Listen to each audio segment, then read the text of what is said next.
अरशद वोरा साहब।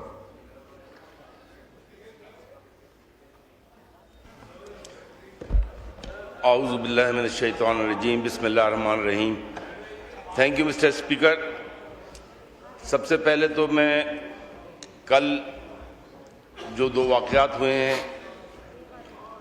Islamabad high court पे और वाना में कैडेट कॉलेज पे, तो उसको कंडेम करता हूँ और दुआ गो हूँ कि अल्लाह ताला हमारी फोर्सेस को और आवाम को वो ताकत दे कि जो इन दहशतगर्दों से हम निमट सकें। मिस्टर स्पीकर,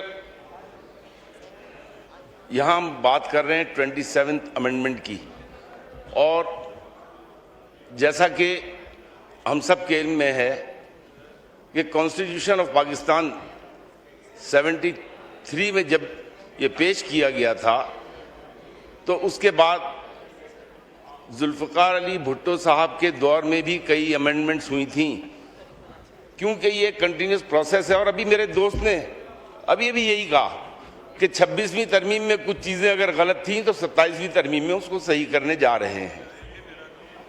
इसी तरीके से 18वीं तरमीम की जब हम बात करते हैं तो 18वीं तरमीम आज से तकरीबन 15 साल पहले जब दी गई थी तो उस वक्त के हालात डिफरेंट थे, उस वक्त की जो रिक्वायरमेंट थी वो डिफरेंट थी, और उस वक्त इस 18वीं तरमीम को पर्टिकुलरली एनएफसी अवार्ड जो फॉर्मुलेट किया गया था वो उस वक्त की रिक्वायरमेंट्स एक डिफरेंट रिक्वायरमेंट्स थी। आज पाकिस्तान की डेमोग्राफी चेंज हो चुकी है, आज पॉपुलेशन चेंज हो चुकी है। जिस पॉपुलेशन की बेस पर कैलकुलेट किया गया था एनएफसी अवार्ड का डिस्ट्रीब्यूशन टू द प्रोविंसेस, उस वक्त प्रोविंसेस की पॉपुलेशन ग्रोथ रेट जो है वो बिलो 2% थी। आज हमारी पॉपुलेशन ग्रोथ खास तौर पर केपीके हैज गॉन 3.25%, और सिंध, बलूचिस्तान और पंजाब की पॉपुलेशन ग्रोथ जो है वो 2.5% पे है, which is to a dangerous level.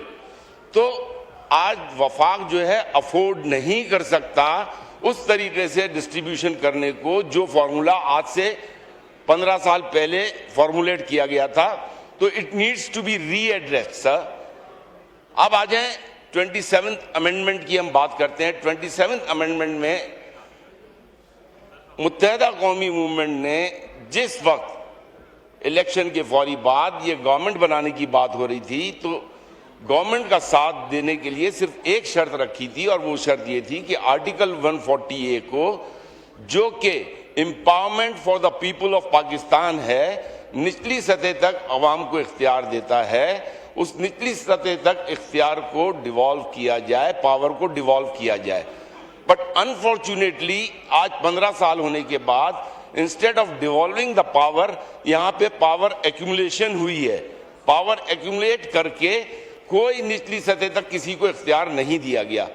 आज आर्टिकल 140A की हिमायत में तकरीबन इस पूरे ऐवान ने बात की, और इस पूरे ऐवान ने जब इसकी बात की तो किसी ने भी इसमें सिवाय पाकिस्तान पीपल्स पार्टी के कि हमें चंद निकात पर एतराज है। अगर चंद निकात पर एतराज था तो आप बैठ जाते, आप बैठकर डिस्कस करते, थ्रेडबेयर डिस्कशन करते, 2-3 घंटे बैठते और उन चीजों को रिजॉल्व करके उस आर्टिकल 140A को भी इस 27th अमेंडमेंट का हिस्सा बनाते। मिस्टर स्पीकर, हमारे पास, हम जब आर्टिकल 140A की बात करते हैं तो हम ये पूरे पाकिस्तान के लिए बात करते हैं, लेकिन इट इज वेरी अनफॉर्चुनेट कि कराची जो कि दुनिया का दूसरा तीसरा बड़ा शहर है वो कंट्रोल नहीं हो रहा, वो सिंध गवर्नमेंट से कंट्रोल नहीं हो रहा, और उसका कंट्रोल करने का तरीका यही है कि उसके यूनियन काउंसिल के चेयरमैन को इख्तियारात दिए जाएं, उसको financial, administrative and political powers दी जाएं ताकि वो अपने लोगों की खिदमत कर सके। आज ये हाल है कि कराची में हमें तो हैरानगी होती है कि इस्लामाबाद में तो अंडरपास और ओवरपास जो है वो 3 माह में बन जाते हैं, और कराची में 4 साल में एक सड़क नहीं बनती। लोग वहाँ एलर्जीज से बीमार हो रहे हैं, वहाँ बीमारियां फैल रही हैं बिकॉज ऑफ द डस्ट। वहां अंडरपास जो है वो 2-2 साल नहीं बन रहे, इनकम्प्लीट हैं। पहली ग्रीन लाइन सर्विस जो थी वो आज तक इनकम्प्लीट है। कराची में जो डेवलपमेंट के प्रोजेक्ट्स लाए जाते हैं उसके लिए ऑब्स्टिकल्स खड़ी की जाती हैं। तो मिस्टर स्पीकर, क्या कराची इस मुल्क का हिस्सा नहीं है? क्या कराची की आवाम डिजर्व नहीं करती कि वो भी पीसफुली, वो भी एक अच्छे वेल स्ट्रक्चर्ड शहर में रहें? वहाँ का निज़ाम धर्म भरम है। देखें, ये आर्टिकल 140A इस वक्त हमारी सबसे अहम ज़रूरत थी और इसको नामंजूर करके इसको जो है ख़ास तौर पर पाकिस्तान पीपल्स पार्टी ने जो इस पे एतराज़ात उठाए हैं, मैं ये समझता हूँ कि पाकिस्तान पीपल्स पार्टी कभी नहीं चाहेगी कि पावर को किसी भी तरह डिवॉल्व किया जाए। और इसलिए कि अब जब बात करें कि 28 अमेंडमेंट में हम इसको लेकर आएंगे, तो अब 28 अमेंडमेंट में ही जब लाना था तो इसको आज क्यों नहीं आपने एड्रेस किया? मिस्टर स्पीकर, मैं ये समझता हूँ कि ख़ास तौर पर कराची जो है has become a difficult city, it is not been manage by the Sindh government. तो मेरी ये गुजारिश होगी कि कराची को federal financial capital territory declare करें, इसे फेडरेशन के अंडर में लें, क्योंकि Karachi is the financial capital of this country. तो ये मैनेज नहीं हो पा रहा सिंध गवर्नमेंट। और ख़ास तौर पर अगर आप देखें, जो आपने कोर्ट्स की बात की है यहाँ पे, मैं ये समझता हूँ कि जब 248 हो सकता था तो 140A क्यों नहीं हुआ? मैं शहबाज शरीफ साहब प्राइम मिनिस्टर ऑफ पाकिस्तान को खराज तहसीन पेश करता हूँ कि उन्होंने अपना नाम इस इम्यूनिटी से वापस लिया और उन्होंने एक मिसाल कायम की।